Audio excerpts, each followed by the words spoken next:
Hi, I'm Matthew Wade. I'm the editor-in-chief of the Star Observer and I'm a Gaga enthusiast. So am I. My name is Lisa and I am a producer at Joint. And I'm Jake. I'm a writer and, oh my God, also a Gaga enthusiast. Who would have thought? I know. So in case you haven't been able to tell yet, today we're here to talk about mostly Lady Gaga, but more broadly, I guess, diva worship in the queer community. I think a lot of members of the LGBTI community grow up idolizing celebrities, whether it's like a singer or an actor, and it tends to be pop queens, like pop divas that reign supreme among them all. And for us, it's been Lady Gaga. So I thought it'd be cool to chat a little about the influence that she's had or impact that she's had on our lives and why that might be, given that we're all part of the queer community. So to start off with, I just wanted to chat a bit about how we first came across the deity that is Lady Gaga. So yeah, Lisa, I mean, yeah, do you remember when you first heard Lady Gaga, when you first came across her? Oh, I was somewhere in the western suburbs of Melbourne, living my life, and then I was smacked in the face with the presence of God. So it was, 2009, 2008, yep. And Just Dance, I think it was one of those instances where I might have even seen the video with the song. Oh, it's the first time you saw it, which was very rare in those days, because obviously now everyone drops songs and videos at the same time, but back then I think it just happened. It just sort of was on MTV or something one day, and I saw Just Dance and my life changed forever. I also thought that I was going to be a Colby O'Donnell stan after I saw that. I was preparing myself because no one had ever heard of him either, but no one's heard of him since. Moment of silence for Colby O'Donnell. Even Akon, like where's Akon now? But anyway, sorry, Jake. People in Africa? Jake, when did you first find out about Lady Gaga? Yeah, I think it would have been something to do with like MTV as well. Like, because that's what I used to do back then, was like actually watch TV. Yeah. But I remember it was like at my year 10 formal is when like they played like Just Dance, and like for some reason that was like such a fun night, even though I hated like high school, you know. But for some reason that song just really hit at that point, and I was like, oh my God, like this is like a thing, you know. And then it spiraled out of control. Mine was far less romantic than both of those stories. I was working as a cook at KFC, and late one night I was like cleaning out the inside of a cooker, so like oil and grease. I was disgusting.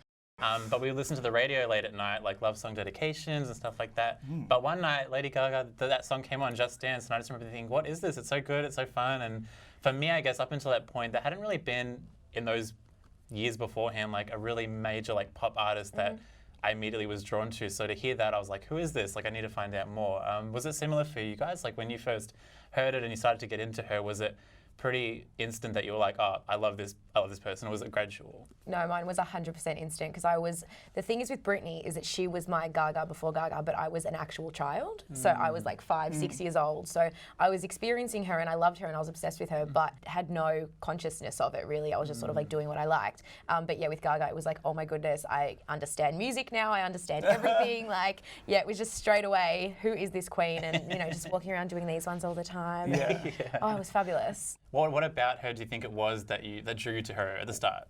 Pop music wasn't my like thing really growing up. Like I was like hard rock, like heavy metal, like then like obviously like emo stuff, like screamo, like all that kind of thing, you know. But what I always loved about like things like Alice Cooper, like all the theatrics was like what drew me to those kind of music. And then I think Gaga brought that same kind of thing, like even with like Bowie as well. Like it's like obviously her thing to draw that comparison, but like.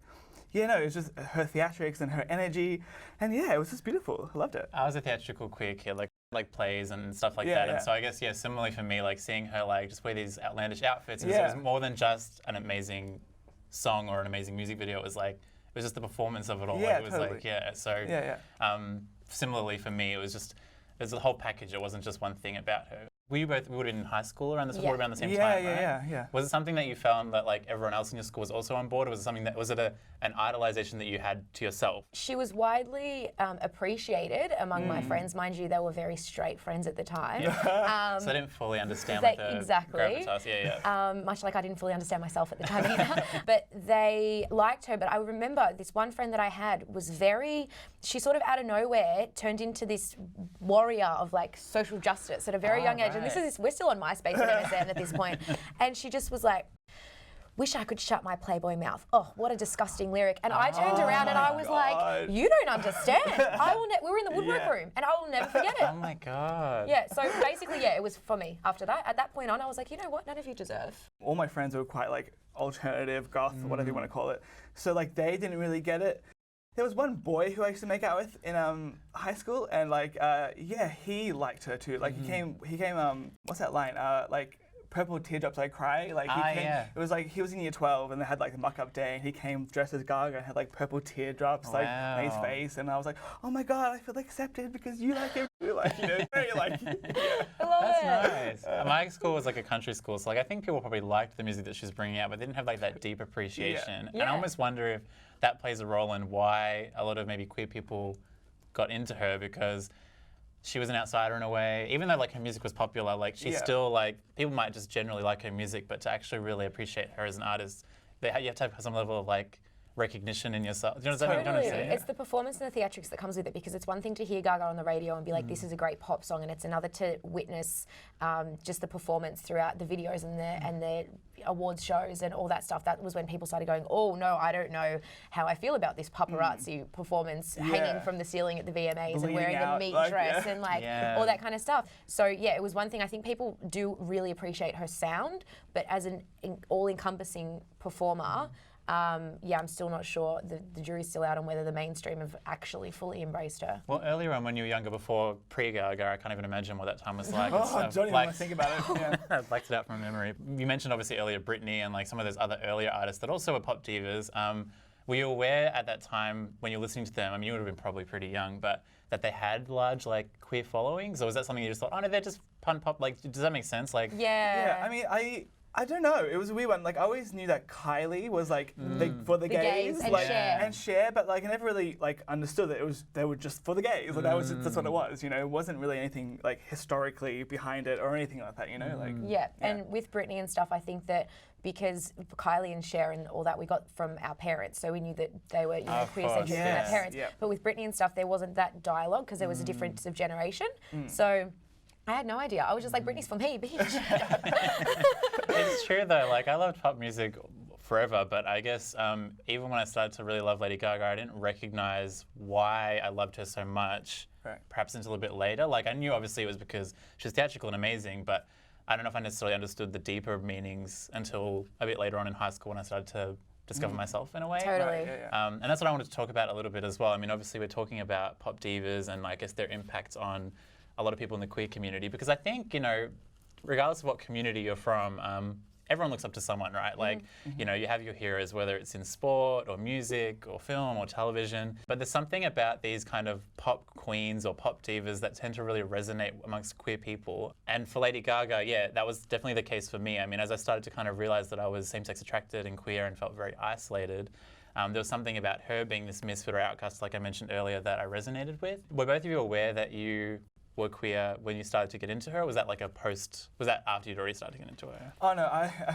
hello. Like, I never even realized I was queer. I just was. Like, you know what I mean? It just sort of just happened. Like, you know. And but I think like other artists that I liked even before Gaga, as I was saying, like outside of pop. Oh yeah. Like you know, Burt McCracken from The Used and Gerard Way from My Chemical Romance had that gay relationship thing going on. Like Lady Sovereign, like rapper, Lady Sovereign. She's a lesbian too. Like so, like all these people that I liked, like that makes so much outside of like sense to that me. kind of, yes, totally. So all these and like you know, hard rock people, it's pretty gay. Like you can't look at Kiss and be like so straight. You know what I'm saying? Like you can't. Like so it's always sort of been there, and I feel like and that sort of helped out with that whole Gaga stan thing. I discovered quite late in life who I was, right. but the path, the yellow brick road was just leading me to the wizard, you know what I mean?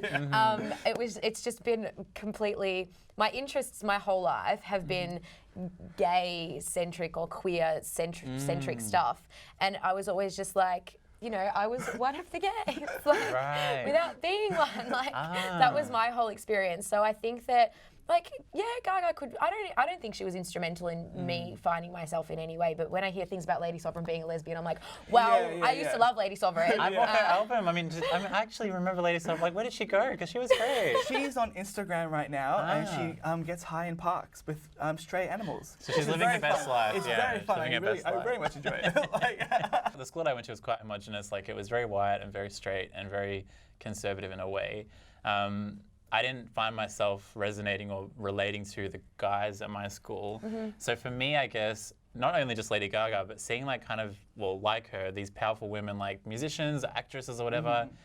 I know obviously I identified as male, but seeing something about these like powerful women killing it really just made me feel inspired. And like, I don't resonate with like the macho kind of guys in the media, but like seeing her, I'm like, yes, she's killing it. Like, I want to be like her kind of. Does that make sense? Yeah, 100%. And see, my problem is that like I was gay forever, and then I started loving these like female artists, and I was like, oh, like maybe I'm like a bit like straighter than I thought, because I thought like perhaps that I wanted to like touch them in a sexual manner, but turns out yes, I just wanted to be them. Like when I sat down again and I was like, oh, I like their hair, I like their makeup, I like their clothes. Like, oh, hello, honey. Like, it's true. Like even before Gaga, I used to put posters from TV hits or whatever it was on my wall, and it was like one of Ashanti in a swimsuit. And I think my parents were thinking, oh, he's like going through puberty really early, but it was not that. Ashanti just brought out some bops, and she's very underrated. Oh, Ashanti is 100% underrated. Underrated. She's still killing it on Instagram, by the way. Another person who's killing it on Instagram. I was just like, I've just been an ally, a very, very strong ally my entire life. Priscilla Queen of the Desert, favorite movie. Rocky Horror, favorite movie. 100%. Well, then I'm curious actually with you in particular. So like after you discovered your sexuality, in retrospect, like obviously Lady Gaga in particular has very much spoken out about like LGBTI rights. She's queer herself. Her music very much embodies that too.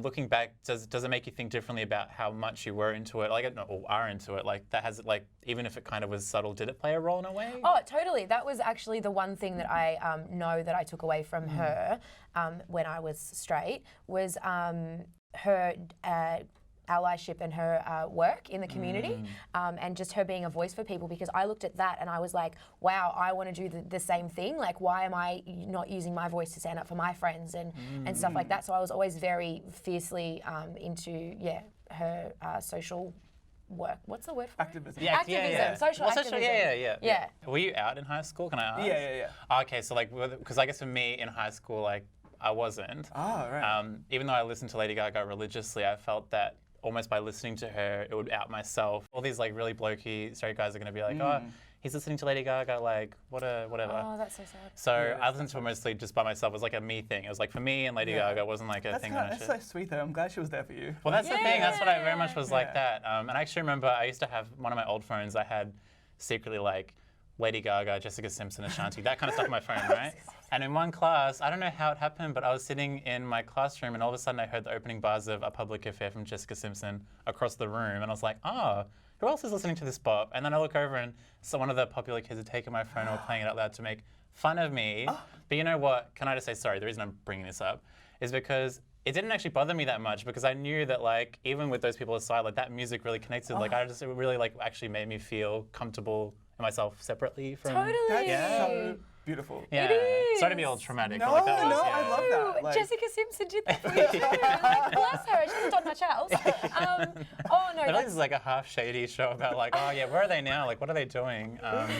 In terms of her activism, obviously she's spoken out even more so. I would say than other like pop divas. Like Cher is obviously very pro-gay, Britney, all of them. But like Lady Gaga's really put her money where her mouth is. Yeah, she goes to rallies, she's screaming, shaking her fists, doing all that standing stuff. behind podiums, Yeah, wearing I love glasses in tailored suits. What would you say is a defining moment in the timeline of your love for Lady Gaga? Like, can you remember a particular memory where you associate like a Lady Gaga song with that, or like where it just means something really special to you? Born This Way.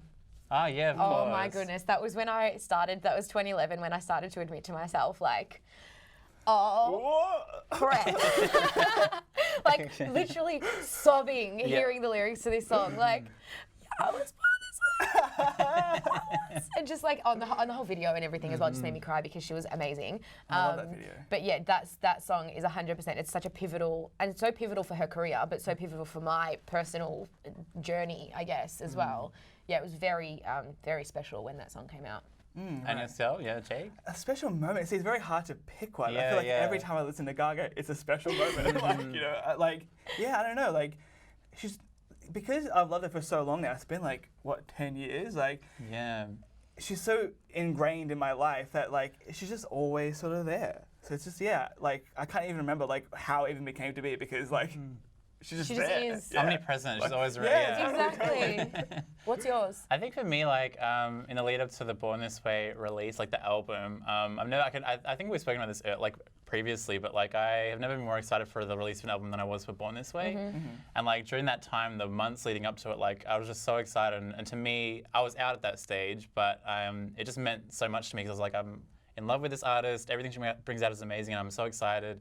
And I was feeling really like empowered as well. Like she brought out a few singles and I was feeling really great. And I also at that stage had a Twitter account that actually was dedicated to her. And I used to tweet. I probably could drag up some of the tweets if you want to, I don't know. Were you a little anyway, monster, like online? I was. A Stan account. My Stan account was called Maddie Monster, but don't look it up. And I used to tweet things like, you know, if she was up for some award, like I'd be hashtagging the crap out of that and like trying to get it, yeah. Oh my goodness. That was during the period of in the lead up to the Born This Way release. So that for me is like significant. Eggs is a bit cringy to think back on, but also because like, oh no, I was like really like, it was significant. Oh, Sweet. bless I you. love that. Well, we were the same, just on our personal accounts, so it's like Yeah, probably worse. I know. I was shameless. At least you had a burner. Oh my goodness. I've recently looked up some of those old tweets. I haven't deleted them yet, so they're Don't there. ever delete them. But Never. like when I'm tweeting at Lady Gaga, I just thought, oh, it was so cringe. But also like quite sweet in a way because I guess for me at that stage, like it really obviously meant so much to me that I had someone to connect to. Because even though I was out, I didn't like have a big circle of queer people in my life. Yeah. So it was nice to, kind of have that as my link to feeling, you know, self-acceptance and that kind of stuff. Yes, well, speaking of that, actually, that triggers my memory. Because have you ever searched your username in Twitter and then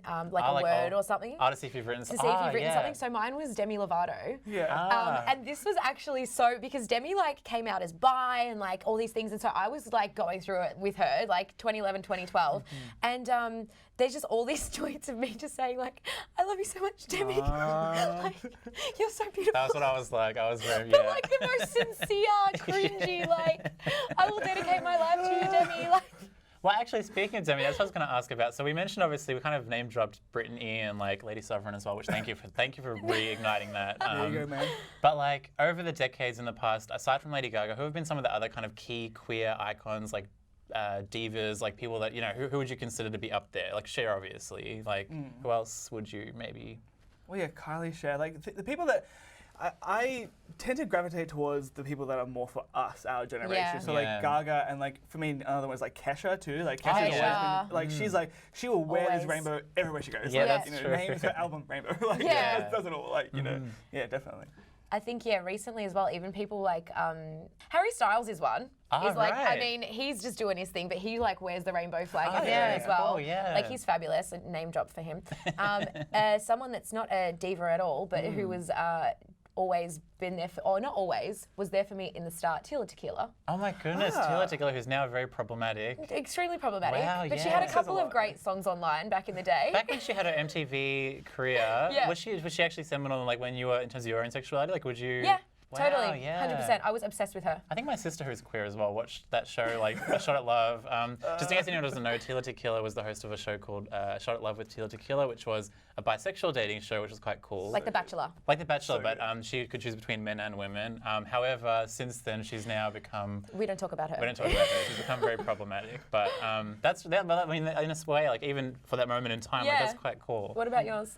Yeah, I mean, it's really just been Lady Gaga. Before that, Mariah Carey, actually. That'd probably be another one. Oh right, my yeah. Mariah goodness, Carey, how could we I love. forget? Her voice is just amazing. Like I still am, but like that's probably the other one. And Whitney, like all the big voices I really always liked. But I guess what I wanted to check, I mean, moving forward, obviously we've had these divas and these pop queens and people that queer people tend to gravitate towards.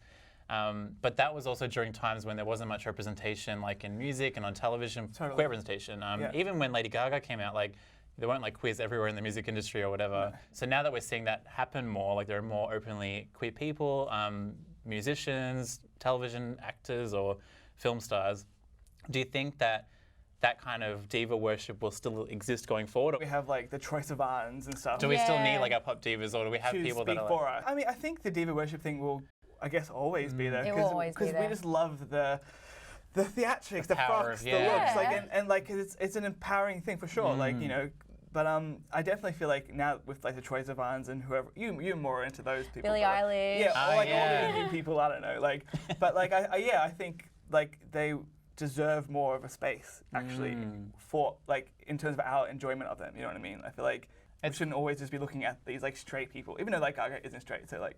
But yeah, I know what you mean. Yeah, because I guess for me, I know that when you think of like queer iconic like TV series or films, like there are few and far between from back in the day. But now there's like a proliferation of them. So for me, I'm like, will the culture around like diva worship and the way that we idolize these like queens or whatever shift or stay the same? But you're right. I think people always gravitate towards outsiders. Always gravitate towards similar outsiders that are also these like big powerful people that are killing it in the industry in whichever field they're in. So. And I mean, we just love a dance, you know. Yeah. They put out good dance music. That's true as well. Well, I've just realized someone we haven't brought up at all. Ariana Grande. Oh, of course, right. We like haven't even spoken. Queer beta. Okay, but like she is sort of like the new, I guess, diva like that everyone. So it sort of like went from Beyonce, Rihanna, Gaga in the same era to now it's like Ariana. That's true. And she's kind of got a monopoly on it as well. Like there's not really many other people that are competing with her right now. So yeah, I always think about that because obviously Madonna was like the OG pop queen back in the day, and now Lady Gaga I feel like is it. But like for the newer generation, I mean, maybe we'll ultimately be Ariana Grande, but who's like that person to just come in and like shake everything up and just be this kind of, I don't use like dramatic language, but beacon for queer people, misfits, outsiders. Like I don't know if Ariana definitely has a big gay following, but she's not like, she's very much like, she's not like an outsider. She's someone that's like totally. She's been in the in crowd for so long. Yeah. Well, I think then you've got people like Billie Eilish, and I mean I don't think that she's 17 years old. She's been blown up in the last like maybe year. She hasn't touched on like any activism and stuff like that. But those kind of misfit people that come along, I'm convinced that the next one hasn't even finished primary school yet. Like, wait 5 years. Wait till they're like 15, 16. Yeah, she's super young. Yeah, that's true. These days, obviously, for young people in high school, it's a lot easier for many of them than it used to be back in the day. But I think there'll always be a need for like outlets. So like if you're in high school and you're struggling and feeling unsure, like particular music or movies or television or books or whatever it might be, I think there'll always be like an outlet for that, for someone to connect with. This might be like a cheesy way to end this kind of segment, but I'm curious, like, I guess for young people that might be coming up in school now that are just like discovering their sexuality, that might not necessarily have that outlet, like what advice would you give to them? Oh my God, consume. Like all I did growing up was watch movies and TV shows and read books, and like TV shows like Glee was so like instrumental for me and so important for me because I was always into your Gossip Girls and this and this and this, and it was just very unrealistic and amazing, but like totally unrealistic. And Glee is not much more realistic. Like, I mean, our school always broke out into song and dance like all the time. But the actual core messages and struggles that all the characters face and the diversity of it and stuff, just consume as much as you can. And I spent a lot of time on the internet, which is also very detrimental to my mental health. But at the same time, I never would have discovered everything that I did or be the person that I am without all of these factors, because sometimes you don't have people that you can talk to in your life, and sometimes that's just it. So go on the internet, find like-minded people, or just like watch some TV, Yeah. I like that. I mean, she said it all. Like, I mean, I don't feel like I'm one to give advice to the kids. Like, you're not really doing that. Like, but you are, like, you've had that lived experience too. Like, I guess if you ever felt unsure or like not great about like when you were exploring your sexuality or whatever, like what got you through it? Just a ridiculous amount of fake confidence as well. Like you have to fake like it till you make it. Yeah, honestly, you just have to be like, this is who I am. And like I like who I am now. Like, and you might not like who you are now 5 minutes from now, right? But if you like who you are now in that moment, it doesn't matter. Like, exactly. Because I honestly hate myself. Like even 5 minutes ago, I said something dumb, maybe, but like who cares? Like, own it. Because now I'm fine, and just keep going. I think that's really good, and actually tied both of those together, because for me, very much I would say, like, if you find music that you resonate with, or an amazing superstar like Lady Gaga, like, shameless plug, listen to Lady Gaga, that's what happens. Like, I felt for me, like, when I would listen to her music, even if I was feeling really bad about myself, I would actually start to feel better about myself, because I'd be like, you know what, Lady Gaga's killing it, she's empowering, badass, whatever. I'm gonna feel that way as well. Yeah. I'm not trying to be all like mushy, but it's kind of so nice. Because like I go through phases where I feel like less gay than other times, I guess. Right. Yeah. But whenever I'm feeling like super gay, I'm listening to Lady Gaga and I'm just feeling it, and I'm like, just yes, like yes. Yes. So like it's totally right. So last thing is, outside of Lady Gaga, right now, who is your current aside from Lady Gaga, like who are you looking at? Who's your upcomer? Is it Billie Eilish or Ariana? Or? Billie Eilish, 100 million billion %. Just go and listen to her. Yeah. Yeah, I mean, I listened to her the other day with you, and I liked her too. So I guess listen to her. Who's yours? I'm trying to think. I'm listening. Who would I like these days? It'll be Billie Eilish in half an hour. Don't worry. I have actually listened to her music, and it's not like the typical pop music I would listen to, but I actually, after a couple of listens, I'm like, I'm feeling it. I think it's nice, and I can definitely see because she has a kind of outsider vibe as well, right? Yeah, she's a very dark pop kind of. She just is herself basically. Does she have a big queer following? Yeah, well, she's just got a big following, like very young, like very massive, queer. yeah. Like it's just everyone is just getting on board with her, and I think it's fantastic because she's not a cookie cutter or even Blurring the lines kind of thing. Yeah, Well, that's what I think as well. Like, I mean, I was saying about how like queer people look up to these divas and stuff like that, but these days, the more and more people feel open to express themselves, and it's kind of like these lines are blurred between like you're this and you're that. Like labels are starting to become a bit more whatever. Yeah. That's why like people like Billie Eilish, even though she's an outsider, quote unquote. She has such a massive following. Everyone can relate to it. Like at the end of the day, whether you're queer or not, like everyone can relate to feelings of maybe feeling isolated or not feeling like you fit in. And I think I imagine she speaks to that, right? Yeah, 100%. Like the teens are just they're loving her, and so that means that I'm loving her too. Well, thank you for joining us here today on Bent TV. I'm Matthew, and I've been joined by Lisa and Jake. Thank you for coming and waxing lyrical about Lady Gaga, because I could do this for a very long time. Yes.